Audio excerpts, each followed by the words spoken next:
Girlfriend called me childish for crying over a video game character, asked our friends to mock me, now I'm doubting our relationship. As a young adult navigating the quarantine era, I found myself diving deep into video games, just like pretty much everyone I hung out with.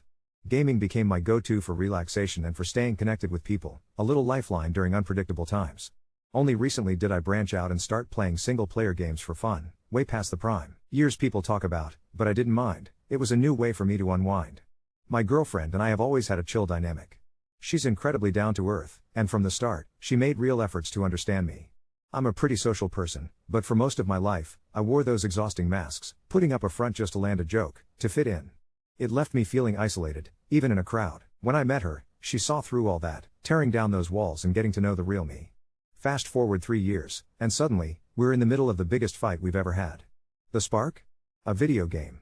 I recently wrapped up Final Fantasy VII Rebirth after playing the remake not too long ago. I won't spoil anything, but the latter half of that game? Hits hard.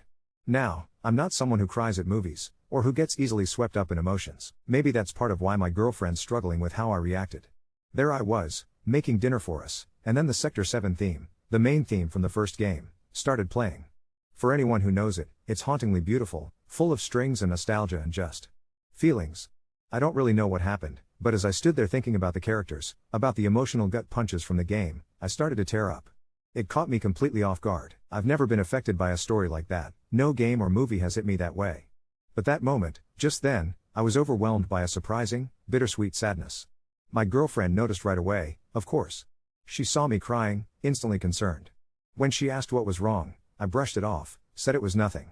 She pressed, but I just couldn't bring myself to say I'm crying over a video game. I felt like it sounded ridiculous, so I lied, told her it was the onions, technically, shallots, anything to avoid the real story. That didn't fly. A few minutes later, she called my bluff, said I wasn't just sniffling, it was a full-on quiet sob. Suddenly she was convinced that I'd done something terrible, like cheat on her, and so to avoid another lie, I told her the truth. Honestly, that only made things worse. She lashed out, accusing me of being immature for thinking about a video game girl weeks after finishing the game. She said she couldn't believe I was wasting mental headspace on what she called a misogynistic dream girl, and that she thought I believed this game girl was a better version of her. Sure, the character does resemble my girlfriend. If anything, that just made me appreciate how beautiful my girlfriend is.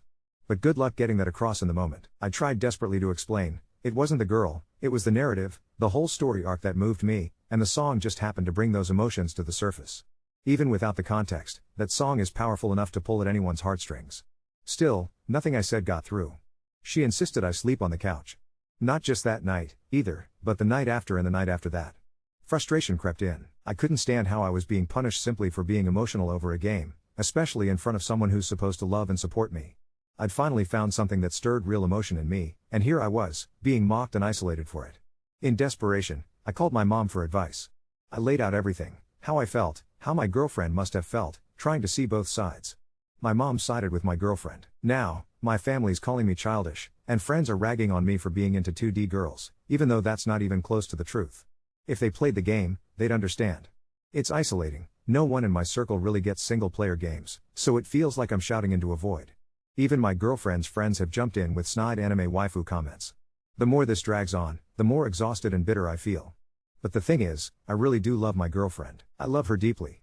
And yet, this whole ridiculous misunderstanding is threatening to break us apart. I'm trying to hold on, to communicate my side, to explain my feelings, and even to see her perspective. But I can't help but feel like this is all spiraling way further than either of us ever intended, over something that shouldn't have become an issue in the first place. Update 1. A few weeks ago, I finished a game that hit me really hard, one of those stories that lingers with you long after the credits roll. Everything felt normal until, while cooking dinner for my girlfriend and myself, a song from that game started playing. Suddenly, I was completely overwhelmed with emotion. I don't usually react that way, but this time I couldn't help it. My girlfriend noticed, and what started as a tender moment quickly snowballed into an argument. She seemed suspicious of my reaction, almost as if she thought it was about something more than just a game. The weirdest part was how off balance this left me. She was treating me like I'd done something wrong, something unfaithful, and it hurt. I barely slept last night. 3 consecutive nights on the couch, feeling shut out and frustrated, will do that to you. It wasn't so much about the argument anymore as it was about how cold she had been. But this morning, something felt different. She was up much earlier than usual and came to find me. Instead of another icy greeting, she softly invited me back into our bedroom to get some rest. I told her I couldn't just climb back into bed and pretend nothing was wrong, I needed to talk it out. Without hesitating, she apologized. She told me how awful she felt for making me feel like some cheating villain and admitted she'd acted childish and rash. Her honesty caught me off guard. I was still annoyed, but hearing her take responsibility made it easier for me to lay my anger aside for a moment. I explained how unfair she'd been, and, unlike before, she didn't argue back. Instead, she walked me through what had changed for her overnight. Turns out, while this argument dragged on all the way since Wednesday, she'd been venting to her friends and family during all that time apart. She's close with my mother, so she spilled the whole story, right down to the imaginary other woman who had supposedly caught my eye. The tale spread quickly, reaching not only her mom and dad but, crucially, her younger brother. Her brother, who knows all too well what it's like to feel destroyed by a Final Fantasy game, immediately understood what had happened. He called her and explained that the character and the music from FF7 have made legions of gamers tear up. There truly wasn't a mysterious woman pulling my heartstrings. As I sat reflecting on the chaos, her brother stood up for me, reassuring her it was just a story that had moved me. And just to clear it up, I wasn't collapsing into a sobbing mess. I had watery eyes, a few tears, a couple sniffles. Nothing wild, just real feelings brought on by an old favorite. But it did seem to shake her up. With her brother's words nudging her towards reason, she started searching online. What she found stunned her, oceans of online discussion, echoing exactly what I'd felt. That validation meant something to her. By the time she woke up, her whole outlook had shifted.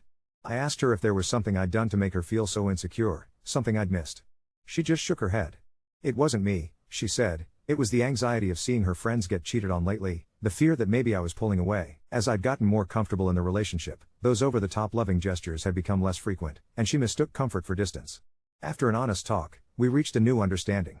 I reassured her my heart hadn't wandered. We agreed that from now on, she would bring her worries to me openly instead of silently judging or shutting me out. She also laughed and admitted that, after all her research, she wouldn't mind trying a game herself. She's actually a little curious about FF7 now. Tonight she brought me a little basket full of different yellow flowers and some takeout, and honestly, I almost cried again. I'm glad we had this conversation now rather than letting our misunderstanding fester. I feel like we're closer, and with her openness and the promise we made to communicate better, I know things are only going to get better from here. Update 2. 2 days after that yellow flower basket showed up on our kitchen counter, she texted me from work, "Please, don't start without me." I thought she meant dinner. She meant Midgar. She walked in, toed off her shoes, and told me to hand over the controller because if we're doing this I want to drive. I watched her stumble through the opening, squinting at the tooltips, then slowly, stubbornly, start to get it. She renamed a summon Spicy Boy, insisted the Shinra execs are just slumlords with better branding, and kept asking, softly, "Is this the song?" Whenever the strings swelled like they might be. At some point she stopped teasing and leaned forward, elbows on knees, fully locked in. I've never loved the sound of plastic buttons clicking more. The first time the theme actually threaded through the room, I didn't say anything. She heard it anyway. She didn't pause, didn't look over, just slid her foot until it was pressed against mine on the rug. There's something about not having to narrate your feelings that feels like getting carried over a crack in the sidewalk without being asked. We decided to do a proper reset with our people too. She asked a few friends over for a movie night. Popcorn, wine, a rom-com I knew she liked. It was normal for 20 minutes. Then one of them looked at the controller on the coffee table and laughed, some half-joke about "Is the anime girlfriend coming tonight?" You could feel the temperature drop. I opened my mouth to defend myself, and before I got a syllable out, my girlfriend said, "No." Just that. Then she said, "Not in my house," and it rang out clear. She didn't make a speech. She didn't perform. She just said she was done with that line.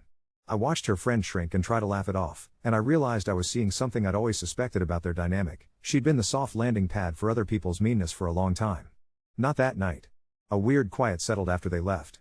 Later, on the couch, she apologized for letting it get that far before. I told her I didn't need her to be a bouncer for my heart, but it felt good to see her guard the door anyway.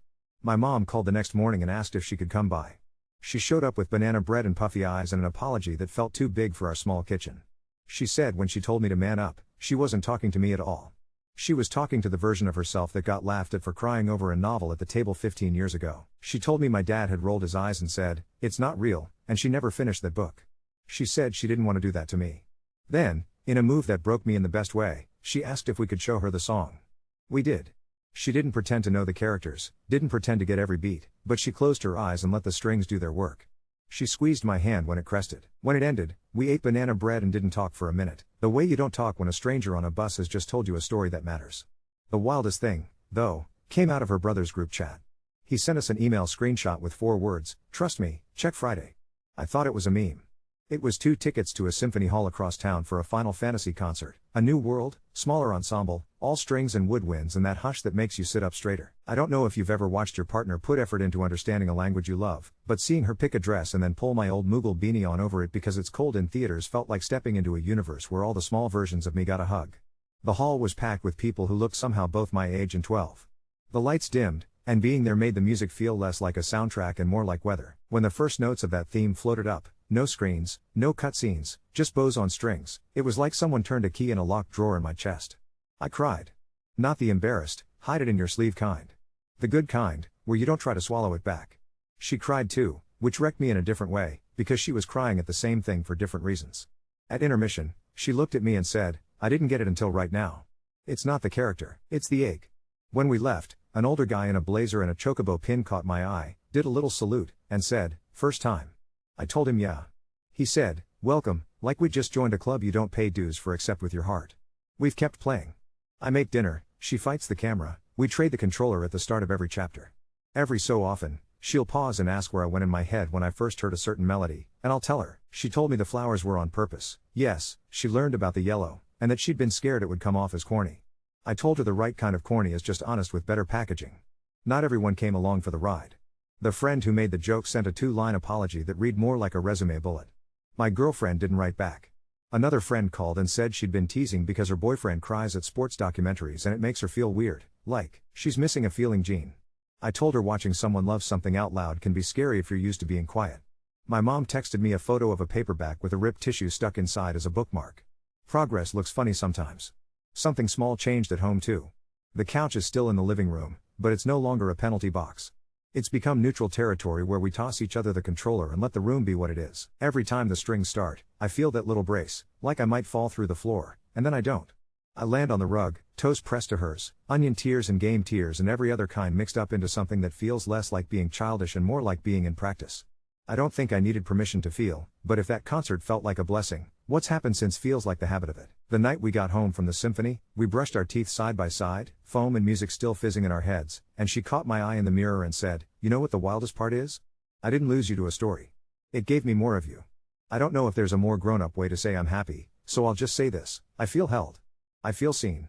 And, improbably, I feel excited for the next save point.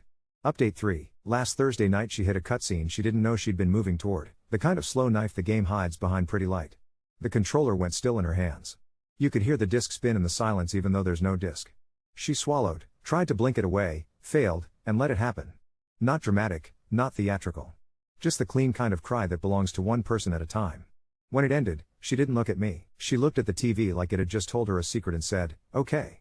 I get why it found you in the kitchen. Then she put her forehead on my shoulder and snorted a laugh sob that shook both of us like a cough. We kept the game paused so long the controller slept. 2 days later we were at the farmer's market because the only thing she wants to cook lately is the one soup she knows by heart. She gets reverent around produce like she's at a museum. We were picking through crooked carrots when a violin started up somewhere behind the flower stall. I didn't look up at first, I didn't want to be wrong. She did. The way her head tilted made me look anyway. It wasn't the exact melody, but it had that same ache in the bones of it, the same handprint. We didn't make a show of it. She hooked her pinky in my belt loop and didn't move. The bow flashed in the sun like a thin fish. When the song ended she tucked a 5 in the open case and said to the violinist, thanks for making the air feel different, which is exactly the kind of sentence she says and then blushes about for the rest of the day. We bought shallots on autopilot because they've become our joke and our truce, and when the vendor handed over the paper bag, it meowed. Not a metaphor. A real, slippy little sound from inside the stack of crates. The guy went pale and said, oh no, it's back, like he had a recurring onion cat problem. We peered over the edge and there he was, a smudge of a kitten with burrs stuck in his fur, pressed into the side of a cardboard box stamped shallot in big green letters. Someone must have tucked him in to get him out of the sun and forgot. He stared at us with pupils like dropped olives. No collar. No chip. He tried to bite my knuckle and then fell asleep with his teeth still barely on it. We did the responsible thing and put up signs and the irresponsible thing and took him home anyway for the search period. We wrote found cat on the flyer and argued over whether we should put handsome because what if his owner had an ugly cat and came for hours by mistake. The vet tech popped his head out of the back room, clocked the box, and said, shallot? Before we said it out loud. So now we live with a creature named after the lie that started the fight we keep laughing our way out of. He attacks the drawstrings on her hoodie like they owe him money and sleeps on the warm slice of space where the controller sits between rounds. When the strings come in on a track, he stretches so long his back feet slide off the couch and he doesn't care. Her dad invited us to Sunday dinner like he was calling a truce without admitting there'd been a war. He's a loud man in quiet rooms, and if feelings had corners he would stub his toe on all of them. We showed up with apple pie and our cat hair and the new word between us that still felt fresh in our mouths: boundaries. Somewhere between the roast chicken and his second beer he made a joke about soap operas for nerds and she put her fork down. Not hard. Just down. Then she said, "You can think it's silly. You don't get to decide it's small." Nobody coughed. The kitchen clock ticked like it was showing off. He opened his mouth, then shut it again, and in that little pocket of quiet her mom reached for the mashed potatoes and said, "Pass them, please," like the train had just changed tracks and we were all going to act like it was planned. Later, in the driveway, her dad did the awkward hand on my shoulder thing men do when they want to say a softer thing but only learn the harder language. He said, "I heard the violin once," which I think was as close as he could get. It was enough. We didn't need him to clap at an invisible concert. We just needed his volume turned down. I started therapy, the boring, brave kind where you sit on a sofa that is not as soft as your own and try to name things without using jokes as mulch. I talked about the masks, about the kitchen, about how the string section in my chest finally stood up and tuned. My therapist said grief isn't only for funerals, and practicing it on art is one of the safest ways to remember you're built to survive it. He said it like he's said it 100 times and means it every time. I left with a homework assignment that wasn't really homework. Notice when my first instinct is to duck, and don't.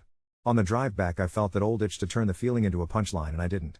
I went home, put the paper from his office on the fridge with a magnet shaped like a tomato, and let the cat bat at the corner until it didn't bother me anymore. She kissed me like I'd come back from a long errand and we'd both been good while the other was gone. We're still playing, and it's become something slow and ceremonial. She reads the lore blurbs out loud in this fake documentary voice that somehow makes me listen harder. We argue about materia combos like other couples might argue about paint swatches, which is to say with too much concentration and an undertow of affection. I taught her how to parry and she taught me to stop narrating when I'm scared she's going to miss a dodge and just let her miss or not. When a boss knocked us flat on our first try, she threw her head back and laughed so cleanly the cat flinched. We tried again. We got it. Not everything is neat. The friend with the resume apology sent a TikTok of a guy crying at a baseball retirement speech with the caption "Your twin," and I felt that old heat in my neck. I handed her my phone. She rolled her eyes and hit block. The peace in the room was physical. It felt like when the game autosaves in a hallway and you know something hard is coming but the machine has your back. Last night, after she fell asleep, I sat on the floor with my guitar that only knows 3 songs and tried to find the edges of the melody on my own. The cat sat like a gargoyle on the amp and judged me. I got maybe 12 notes in before it dissolved into something that wasn't it but was mine. It sounded a little like a lullaby and a little like that hum you do when you're trying not to cry in public. I didn't record it. I just let it live in the room for a minute. When I climbed into bed she turned over, eyes still closed, and mumbled, "Don't start without me." It took me a second to realize she didn't mean Midgar or soup or anything on a screen. She meant the feeling. She meant the practice. In the morning we found the flower basket knocked over, yellow petals in the rug like confetti after a small parade. Shallot sat in the middle of the mess with a leaf stuck to his whisker, proud and terrible. We didn't scold him. We made coffee, picked petals out of the pile of our toes under the table, and let the house be what it is, a place where someone might cry over a song and someone else will pet their hair and no one will confuse that tenderness with losing. The game gave us a new language and it turns out we're fluent enough to talk about more than the game. I used to think a save point was a pause. It's starting to feel like a promise. Update 4. Shallot deleted our game. Not maliciously. He was doing his best impression of a liquid, poured himself across the warmest part of the room, and hit the power strip with one lazy back foot while the autosave icon was still winking in the corner. The television went from a cathedral of strings to a blank lake, and both of us just stood there with our hands out like maybe we could catch the rest of the notes before gravity did. Neither of us yelled. It felt like watching a good glass tip in slow motion while knowing you can't move that fast. She said, so quietly I almost didn't hear, "Please don't be mad at him," which I think she meant as a wish for the universe and for me and for herself at the same time. I wasn't. I just sat down cross-legged on the rug and held the controller like it was somebody's baby we forgot to buckle. The save file was there and not there. The console pretended it had never met us. She put a hand on my neck and said, "Okay. We grieve it and we fix what we can."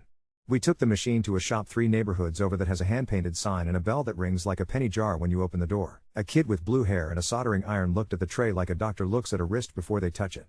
He asked what happened. We pointed at a photo of our cat in my phone. Guilty whisker, no remorse. The kid nodded like that explained everything it needed to. He said, "Maybe I can pull an earlier one from the cloud," and I wanted to hug the cloud like it was a distant uncle finally sending a birthday card. We walked around the block holding a paper cup of coffee between us like a lantern. When we came back he had that half smile people get when there's good news but not all of it. He said he'd found a save from 3 chapters back. He apologized like he'd dented our car instead of rescuing it from a lake. We thanked him too many times. On the drive home she said, "It's not the same road, but it's still the way," and that made my chest do that useless, brave thump thing. Starting again did something to both of us. I'd expected frustration, the thin kind that sticks to your tongue, but what we got was a kind of hush. We noticed things we'd steamrolled before. An NPC in a corner I swear wasn't there the first time told a story about losing a sibling and then went back to sweeping the same patch of floor like that was the only broom in the world. She picked a dialogue option she hadn't last time and then blinked at me like she surprised herself. We didn't speedrun. We let ourselves stop on the bridges and look down. She renamed Spicy Boy to Spicier Boy, which is nothing and also exactly the kind of nothing that keeps a room warm. When the string passage came back for the first time after the loss, it felt a little different, like it had learned our house in the meantime. Shallot stretched and knocked his head into the underside of her hand and made a small, terrible sound that is probably purring and probably a motorcycle. My mom finished the book she never finished. She came by with it tucked under her arm and the kind of face you make when you've just stepped out of a cold pool and into a towel that smells like sun. She asked if we wanted to go with her to the library because the author was speaking. We sat on plastic chairs with our knees too close to the row in front of us and listened to a woman say out loud what I think I've been stumbling toward for months, that stories are safe kitchens where you can practice setting something down and picking it back up again. My mom had her old tissue in her hand, folded and refolded into a new country. On the sidewalk afterward there was a violinist under the awning playing something that wasn't our song but had part of its bones. Mom dropped the tissue in her pocket and a yellow pedal, they keep showing up in the strangest places, slid out and stuck to the edge of the violin case. None of us moved it. The air felt different for a minute and then like itself again.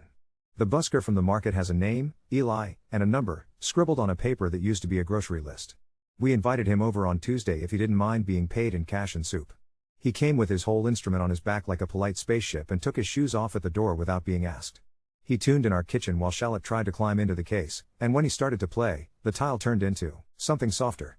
He didn't play the theme at first.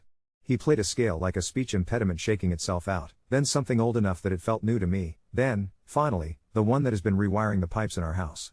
My mom stood in the doorway with her book to her chest like a life jacket and cried without the shame this time. Eli ate 2 bowls and blinked a lot like he wasn't used to people making more food when the pot got low. When he left, the place where his case had been looked like a missing tooth. Her birthday came the day after the save file was resurrected.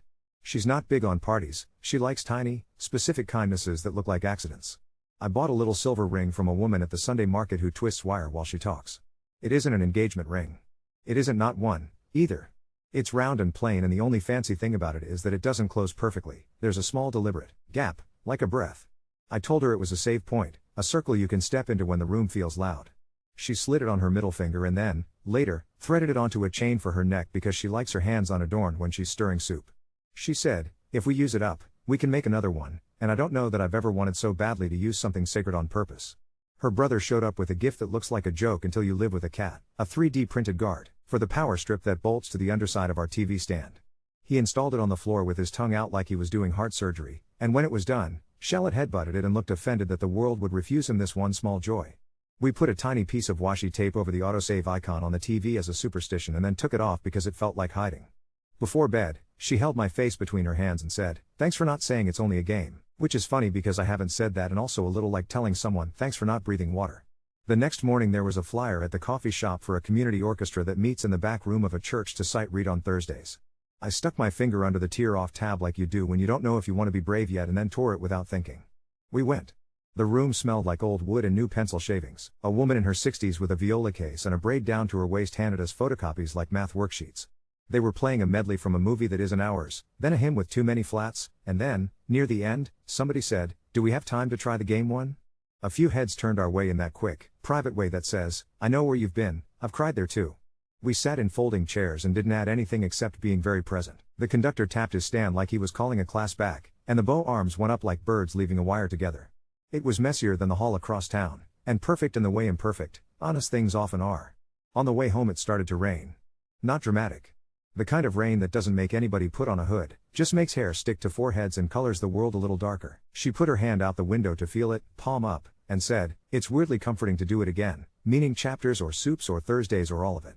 We went inside, toweled the cat, picked shards of the day out of each other's hair, and started the chapter we'd lost with the kind of attention you only give to things you're lucky enough to get twice. We're not bulletproof. We're not a lesson. The friend with the resume apology sent a long text that was mostly adjectives and no verbs, and we didn't write back. Her dad called me by the wrong old-fashioned nickname he likes to test sometimes and I said, gently, "I prefer my name," and it didn't turn into a war. My therapist asked what I did when the save broke and I told him I didn't make a joke. I just stood in the kitchen and felt the shape of the loss and then drove a small machine across a city because sometimes love looks like a repair ticket. Last night, she fell asleep on my leg during a side quest that has no bearing on anything except that a character says a line about how not every detour is a mistake. I let the controller sit in that warm slice of space and watched Charlotte knead the blanket like he was working dough he would never bake. I could hear the rain changing its mind outside. The game glowed in its corner. There was a ring on a chain that caught the light when she turned. If you'd pressed pause right there, it would have looked like nothing was happening. Looked at long enough, it felt like everything was.